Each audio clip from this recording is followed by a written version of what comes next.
நம்ம வந்து ஒரு சிவனை பார்க்க போகிறோங்க. இப்போ நம்ம ஒரு சிவன் பார்க்க போகிறோம்னா அது கோவிலில் இருப்பார், கோபுரம் இருக்கும், அப்புறம் கோபுரம் உள்ள போனால் கருவறை இருக்கும், அந்த கருவறையில் வந்து சிவலிங்கம் இருக்கும், நம்ம வழிபடுவோம். ஆனால் இப்போ நம்ம பார்க்க போகிறது எப்படின்னா சிவன் தனியாக இருப்பார், கோவில் எதுவுமே இல்லை, ஒரு நேச்சுரலாக ஓப்பன் கிரவுண்ட் கூட சொல்ல முடியாது, ஒரு வயல்வெளிக்கு நடுவில் இருக்கார். ஏன்னா நான் அது மண்ணூர்பேட்டை பக்கத்தில் தான் ஏதோ கிராமத்தில் இருக்குன்றாங்க, பட் எக்ஸாக்டாக தெரில. நம்ம ஜஸ்ட்டு போய் பார்ப்போம். வீடியோ மறக்காமல் ஃபுல்லாக பாருங்கள், ஒர்த்தாக இருக்கும். போலாமா? இது மண்ணூர்பேட்டையிலே ரொம்ப ஒரு பெரிய ஆஞ்சநேயர் கோயில் நினைக்கிறேன். ஓ, இந்த ரூட்ல தான் மூங்கில் துறை பெட்டும் போடுறதா? ஜம்பை பக்கத்துல தான் அந்த லிங்கம் இருக்கு, பட் எக்ஸாக்டா எங்க இருக்குன்னு தெரியல. ஸோ நம்மளே தான் போய் தேடி கண்டுபிடிக்கணும்.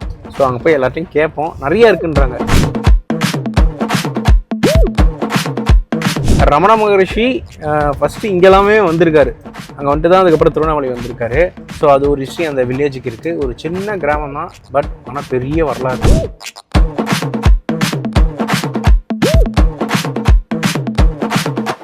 இங்கே இந்த வயலுக்கு வெளியில் நடுவில் ஒரு லிங்கம் இருக்குமே, அது எங்கன்னா இருக்கு? ஜம்பையில் தான். இன்னும் 2 கிலோமீட்டருங்களா? ஐயோ, 2 ரோடு இருக்கே. இது என்ன போட்டிருக்கு? பிராமி இன்ஸ்கிரிப்ஷன் ஜம்பை, பிராமி கல்வெட்டுகள்.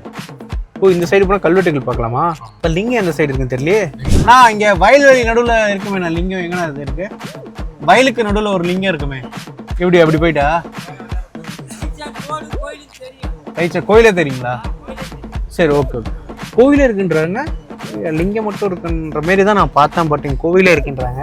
இங்கே பாருங்க, இந்த ஊரில் நிறைய கோவில் இருக்குது. இங்கே பாருங்க, இங்கே ஒரு கோவில் இருக்குது, அம்மன் கோவில். இதுக்கு முன்னாடி பார்த்தீங்கன்னா அந்த மரத்தடியில் ஒரு கோவில், கருவு படத்தில் செட்டு போட்டுருந்தாங்களா, அது நேச்சுரலாகவே இருக்காங்க. ரைட்டா? இங்கே பாருங்களா, இங்கே ஒரு கோவில் இருக்கு லெஃப்ட். நல்லா காற்று வருது இல்லை பாட்டி? நல்லா வேப்ப மர காற்று, நல்லா இழுத்தி வேப்ப மர காற்று, நல்லா படுத்து தூங்கலாம் நிம்மதியாக. இங்கே எதுவும் குதிரை இருக்குது, குதிரைக்கு வாழை பயணம் பண்ணியிருக்காங்க. என்னையா அது, ஒரு சின்ன கிராமத்தில் எவ்வளோ இதுவா? குதிரை ஜம்பை ஊராட்சி. இங்கே லெஃப்ட்டு இந்த அக்கா இருக்காங்க, அவங்கள பார்த்தாவே வழி சொல்கிற மாதிரியே சொல்லிட்டு இருக்காங்க. அக்கா, வயல்வெளி எவ்வளோ தூரம்க்கா? போய் ரைட் சைடாக. கண்ணாறுன்னு சொன்னாங்களே, கண்ணாறுன்னா என்னது? கண்ணாறு வந்துன்னா பாலம், அது அதாவது தண்ணி போற வழி. அந்த வாக்கியாக்கா அந்த பாலம் போட்டுருப்பாங்க. ஓ, இதை கண்ணாறுன்னு சொல்லுவாங்களா? எனக்கே இந்த வேர்டு புதுசா இருக்கு. பாருங்க, இதான் கண்ணாறு. இதான் கண்ணாறு. இந்த சின்ன கருப்பு சாமி வரலாறுக்கான இதுதான். ஆனா என்னன்னா இது ஜம்பை தானே? இது நிறைய கோவில் இருக்கு. இது என்ன கோவில்னா? இது அம்பூச்சி மண்டபம்னு சொல்லுவாங்க. எது புரியல? அம்பூச்சி மண்டபம்னு அம்பு மண்டபம் சுப்பிரமணிய சாமி கும்பிடுறது. இந்த வயலுக்கு நடுவில் ஒரு லிங்கம் இருக்குமே, அது எங்க இருக்கு? அங்க போங்க, அந்த ஓ சிவன்ல கோவில் மேலே இருக்கு. அப்படியே போனீங்கன்னா கோயில வயல் அப்படிங்களா? இது என்னது? இது டிஃபரெண்டா இருக்கு. நாங்க வந்து சுப்பிரமணிய அம்புகுத்தி திருவிழா. சுப்பிரமணிய சுவாமினா முருகரா? முருகர் இருக்கு. அது என்ன இந்த தூண் மாதிரி வச்சிருக்கீங்க? இது கோவில் இடிஞ்சு போச்சு. ஓ, மண்டபம் இடிச்சது. இடிஞ்சு போச்சு. கொலுவுல சாமி வச்சிருப்போம், ஒரு வாரம் வச்சிருந்து இங்க வந்து அம்பு குத்திட்டு போவோம். சுப்பிரமணியம் அம்பு குத்திட்டு போயிட்டு. ஆமா, அது வந்து மண்டபம் இடிஞ்சு போச்சு. அது கட்டாக அப்படியே கடாகல அப்படியே. Okay okay. எப்போ நடத்துவாங்க திருவிழா? இது வந்து ஐப்பசி மாசங்களா? இங்க நிறைய லிங்கம் இருக்கா? நிறைய இருக்கு. அது மாதிரி வயலுக்கு நடுவில் லிங்கம் வயலுக்கு ஏறி இருக்குமா? இப்போ கார் போகுமா? கார் தான் அங்க போகும், அங்க போயிட்டு அப்படியே போய் பாருங்க. சரிண்ணா, வரேன். கோயிலுக்கு போய். ஓகே, உங்க பேருங்க? என் பேர் நைஸ் டு மீட் யூ. இப்போ அது பாருங்களேன், இங்கே கோயில் இருக்குது, இது வயலுக்கு நடுவில் கோவில் இருக்குது. அப்போ லிங்கம்னா நம்ம இங்கேருந்து நடந்து போகணுமோ? ஓ, இதுக்கு மேலே போக முடியாது தலைவரே. இங்கே பாருங்கள், இப்போ அது பாருங்களேன், இப்போ நம்ம அந்த ஸ்பாட்டுக்கு அவங்க சொன்னதுக்கு வந்துட்டாங்க, அந்த வயல்வெளி நடுவில் வந்துட்டு. இங்கேயே வந்து பார்த்தீங்கன்னா கோவில் இருக்குது, 2 கோவில் இருக்குது. ஒரு சிவன் கோவில் இருக்குது, காசி விஸ்வநாதர். நீங்கள் ஒரு அம்மன் கோவில் இருக்குன்னா காசி விசாலாட்சி அம்மன் கோவில் இருக்குது. நாங்கள் வந்த வரைக்கும் ஒரு 10 கோவில் பார்த்துருப்போமா? இந்த கொஞ்சம் டிஸ்டன்ஸ்லேயே விநாயகர் கோயில், முருகர் வரும்போது பார்த்தோம் பார்த்தீங்கன்னா இந்த முருகர் மண்டபம் இருந்தது. இங்கே அம்மன் கோயிலுக்கு, சிவன் கோயில் இருக்குது. இன்னும் இதில் பழமையான சிவன் கோயில் இருக்குது. ஒரு சின்ன ஊர் தான், அதுலேயும் இவ்வளோ கோவில் இருக்குது. அப்போ நம்ம தமிழ்நாட்டிலே பார்த்தீங்கன்னா அப்போ எவ்வளோ கோவில் இருக்கும் பாருங்களேன். அது தெரியாத கோவில்கள் நிறையா இருக்கும். நம்ம கூட்டமாக ரொம்ப லைனில் நின்று போய் சாமி பார்ப்போம்ல, அதுமாரி கோவிலில் நம்ம விசிட் பண்ணுறத விட பர்சனலாக சொல்கிறேன், இது போல் ஆளே இல்லாத கோவிலில் வந்தால் உண்மையிலுமே ஒரு வைப் இருக்குங்க. ஏன்னா எந்த ஒரு டிஸ்டர்பன்ஸும் இல்லாமல் ஃபுல் ஃபோக்கஸ்டாக நம்மளால் ப்ரே பண்ண முடியும். என்னை பொறுத்த வரைக்கும் என்னோடய பர்சனல் ஒப்பீனியன் இது. ஏன்னா இது போல் பெரிய கோவிலை தேடி போகாமல் சின்ன சின்ன கோயிலை தேடி போனாவே ஒரு பெரிய ஒரு சந்தோஷம், மன நிம்மதி இருக்குது. லிங்கத்து ஆனால் அந்த வயலுக்கு நடுவில் ஒரு லிங்கம் இருக்குது, அது எங்கன்னா இருக்குது? வயலுக்கு நடுவில் இருக்குமே லிங்கம். நீங்கள் இந்த ஊர் தானா? ஆமாம், நாங்கள் பக்கத்து ஊர். இங்கே மொத்தம் எத்தனை லிங்கண்ணா இருக்குது? அங்கே 2 இருக்கு. இது ஒன்று, இது ஒன்றா? அங்கே வந்து கோவில் இல்லாமல் தனியாக இருக்குங்களா? அந்த 4 கோயில் இருக்குது. இந்த மகாலய பேரரசு வந்து படிச்சாங்கல்ல சிலையெல்லாம் வந்து மகாலய பேரரசுன்னு சொல்லிட்டு. ஆமாம் ஆமாம். ஓ இது வந்து அப்போ படையெடுப்பால் வந்து சிதைக்கப்பட்டிருக்கு. பார்த்தீங்களா, இங்கே ஒரு லிங்கம் இருக்குது, அங்கே ஒன்று இருக்குது. அண்ணன் கரெக்டாக முன்னாடி போய் நின்ட்டாரு. இதெல்லாம் எங்கண்ணா கோவில் இருந்திருக்கா இல்லை எப்படி? இது இங்கே சுயம்பா கோவிலா? கோவில் இருந்த இடம். டோ இங்கே வந்து ஆக்சுவலி அந்த கோவில் இருந்திருக்கு, அது சிதைக்கப்பட்டிருக்கு. இப்போ வந்து அது விவசாய நிலம் மாரி இது பண்ணிட்டு ஓ லிங்கம் மாற்றி வச்சுருக்காங்க. இப்போ இந்த தரம் இதெல்லாம் வந்து போட்டிருக்கா? அப்போ அது மட்டும் லிங்கம் மட்டும் தான் இருந்துச்சு. ஒரு லிங்கம் இருக்கு. எங்கண்ணா? இப்போ நான் இப்போ புதுசாக புதுசாக அங்கே ஒரு லிங்கம் இருக்குது. அது மண்ணில் இருந்தது. இப்போ இங்கே வந்து இந்த 2 லிங்கம் மட்டும் இருக்குது. இப்போ நீங்கள் சொன்னது இப்போ போட்டால் காமிச்சா அந்த லிங்கம். அந்த லிங்கம் இப்போ வந்து பாருங்க அந்த லிங்கம் சந்தனம் விழுந்துட்டு. சந்தனம் இதுக்கு பூஜைலாம் பண்ணுறீங்களாண்ணா? பண்ணுறீங்க பிரதோஷத்துக்கு அதுமாரி? வாரம் வாரம் பிரதோஷம் வருதுல்ல, அப்போ பண்ணவங்க வந்து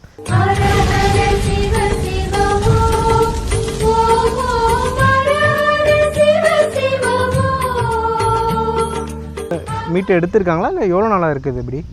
இது எவ்வளோ நாளுக்குங்க? இது அப்பொழுது அப்படி தானே இருக்கு. அப்போதுலேருந்து அப்படி? ஆமாம். இது வந்து இடம் இருக்கும்போது இடம் வந்து இது அங்கே உள்ளே இருந்தது.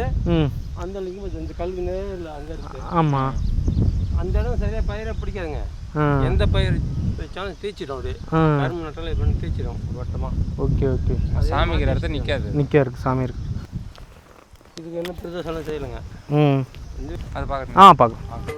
அருணையின் பெருமகனே எங்கள் அண்ணாமலை சிவனே. ஆக்சுவலி நம்ம இதில் இன்னொரு ஸ்பெஷல்னா நம்ம இந்த லிங்கம் பக்கத்துலேயே நிற்கலாம், தொடலாம், கும்பலாம். அப்படி ஒரு இது ஓப்பனில் இருக்குது. அதனால இல்லை நார்மலாக சொல்கிறேன். இப்போ மற்ற கோவிலில் போனால் நம்ம க்யூவில் நிற்கணும், இது பண்ணோம். இப்போ இதே அண்ணாமலையார் கோவில்னா அது அம்மா க்யூவில் நிற்கணும், அதெல்லாம் சாமி பார்க்கறதுக்கு கொஞ்சம் கஷ்டம். அதுக்காட்டி ஓப்பனாக வெயிலே இருக்கலாமா?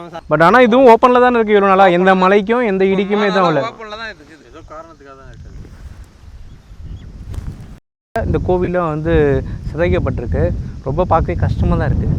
பட் அப்படி அதுலேயும் ஒரு சந்தோஷம் என்னென்னு பார்த்தீங்கன்னா, இப்போ லிங்கம் இப்படி ஓப்பனாக இருக்கிறதுனால நம்மளால் தொட முடியுது, தென் கிட்ட நெருங்க முடியுது, தென் ஃபோட்டோஸ் கூட எடுக்க முடியுது. ஸோ இதுமாதிரி விஷயங்கள்லாம் வந்து பண்ண முடியுது.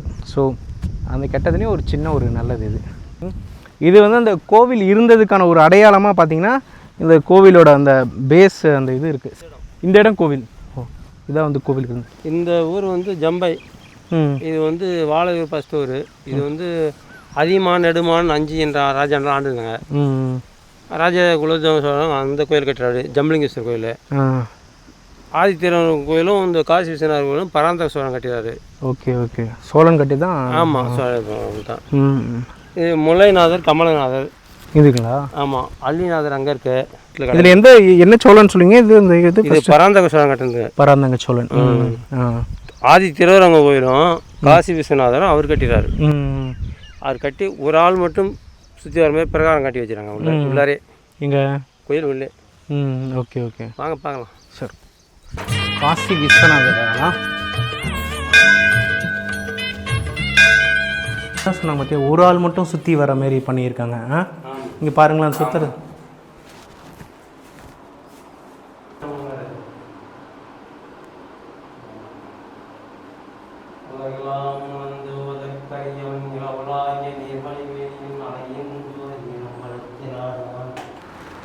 இது அந்த ஒரு ஆள் மட்டும் வந்து போயிட்டு சுற்றுற மாரி கட்டிய கோவில் இது. இடமே பாருங்கள் எவ்வளோ நேரமாக இருக்குது. கரெக்டாக அந்த ஒரு ஆளுக்கான ஸ்பேஸ் தான் இருக்குது. காற்று இருக்குங்க, ஆனால் ஒரு ஆள் மட்டுமே இது பண்ணணும். சுற்றி ஜன்னல் வச்சுருக்காங்க. சுற்றி ஜன்னல் வச்சுருக்கேன்.